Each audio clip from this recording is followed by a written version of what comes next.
The Academy Awards, also known as the Oscars, is the most widely known award ceremony in the film industry. And although its reception over the past couple of years has been pretty divisive, at least among the more passionate audiences, the people outside that demographic still think of the event as something important. This may be one of the reasons why a film is more likely to receive attention from the general population if it receives an award at the event compared to the ones that don't. Unfortunately, many great films get left out every year at the event and as a result do not get the amount of attention that they deserve. And through this video, I want to shed some light on some great films that came out in 2021 but did not receive a single nomination at this year's Oscar event and relatively went unknown. I'm not trying to imply that these films are better than the nominated ones, but rather are just as good and deserving of more attention. This is not that king, nor is this his son. The Green Knight is easily one of the best films that came out in 2021. Written, directed, and edited by David Lowery, it is a fresh take on the medieval fantasy genre and is based on a 14th century poem called Sir Gawain and the Green Knight. The film is accompanied by a memorable score composed by Daniel Hart and is captured beautifully by cinematographer Andrew Ross Palermo. It stars Dev Patel as Gawain, a nephew of King Arthur, and is about his journey to face the mysterious being called the Green Knight, the titular character. The film starts off as a coming-of-age story with a fantasy setting, and usually in such films, the main character's arc finishes after they overcome their fears and heroically accomplish their goals. But Laurie instead tackles the story with a somewhat absurdist approach. Instead of an idealistic character that we usually find in such fantasy films, we are presented with a protagonist that feels like any normal person, one whose struggles feel more relatable than the former. Gawain starts off his journey as a quest for honor and a chance for him to achieve greatness. But slowly he comes face to face with the truth, and what starts off as a fantasy adventure turns into a deconstruction of the genre. Instead of a typical fantasy story about good versus evil, the film is a grounded exploration of what it means to live a good life. It explores our relationship with time and how its never ending march pushes us towards our inevitable deaths and the fear that comes with that realization. The Green Knight has a medieval setting and yet feels contemporary in how it tries to deliver its message to its audience, and I think this is what makes it an interesting watch that might be worth your time. When you think about the future, how do you imagine it'll be? I imagine and hope it'll be good. And do you ever think, like, what could adults have done to have made sure that we went in the right path? Come On is one of the warmest films that I've recently watched. It is a homely and simple film and yet has a lot to say. Written and directed by Mike Mills, the film is about Johnny, a radio journalist played by Joaquin Phoenix, who has to take care of his 9-year-old nephew Jesse when his sister, Jesse's mom, has to travel away to take care of her husband, who struggles with mental illness. The film also has a series of interviews conducted by Johnny and his team with teenagers from various backgrounds about their thoughts about the world and their future in it that are shown throughout its runtime to support its overall theme. Through the relationship between the three main characters and the interviews with the teenagers, the film tries to explore what it means and even what it takes to raise the next generation. It perfectly captures the anxiety of the younger generation while also being sympathetic to their older counterparts. Another thing that I liked about this film is how Jesse's character illustrates that kids can be just as complex as the adult characters and are capable of understanding more than what most people might think.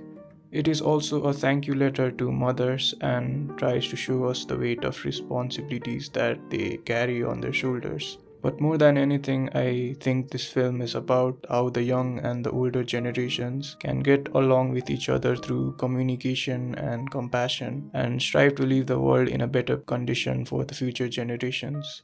It's a really nice film and I suggest you give it a try.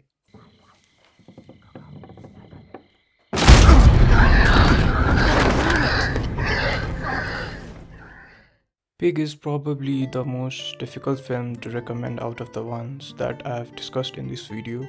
Out of all the films from the past year, this was the most surprising watch for me. While I won't spoil any of the plot points, if you don't mind watching a random film recommended by a random guy on YouTube, then I suggest you watch this film without knowing anything. Don't even watch the trailers. You can skip this part before I start talking about what I liked about this film, as it could lessen the overall impact that the film might have on you.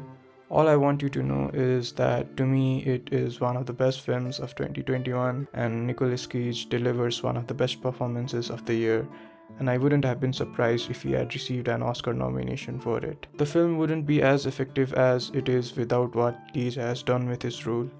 So based on how the plot of the film is set up and how it unfolds, Pig has been called by many the anti-John Wick film. While that comparison is a bit of an oversimplification, it does have some truth to it. The overall setup of the plot and even the majority of the scenes are pretty basic and not much different from your average films of the action revenge genre. But that is intentional, as the film subverts all such expectations that audiences might have for a film that falls under the action revenge genre. However, subverting expectations isn't a new storytelling technique and is not what makes Pig watch-worthy. What makes the film plausible is how it uses it in delivering its message. The film uses the setup and rules of its genre as a way to explore grief and dissect the type of characters and tropes that we usually find in films that fall under this category. The film is a reframing of the 5 stages of grief that are usually found in many of the popular films that have long been debunked and proven to not be a good representation of grief. It tries to present a more accurate depiction of how people experience the grief of losing a loved one by showing us how it never truly leaves us and how accepting our loss and learning to live on with it is the only thing that we can do.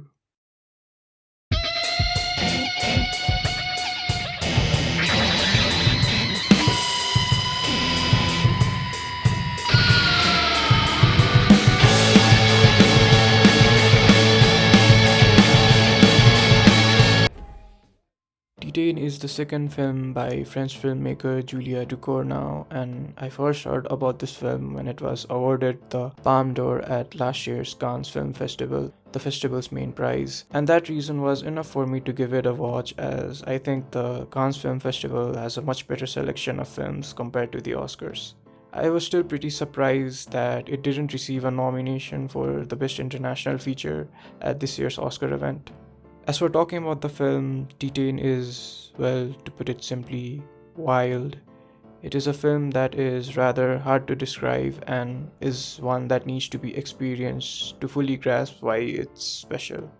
It doesn't really fit into a certain genre, but rather delivers its message of its story by taking aspects from multiple ones. It has elements of a Cronenberg body horror film. There's also a serial killer subplot, and the film is also about found family and grief, all of which one wouldn't expect to find in a single film. And while that description might make it sound derivative and even unoriginal to some, all these aspects of the film are put together ever so elegantly by Ducournau as such that they complement each other in a way that makes the film greater than the sum of its parts. And I think the film wouldn't have felt as coherent as it does if it went for its unconventional storytelling. It is truly one of the most original films I've watched in the recent years and might be worth your time.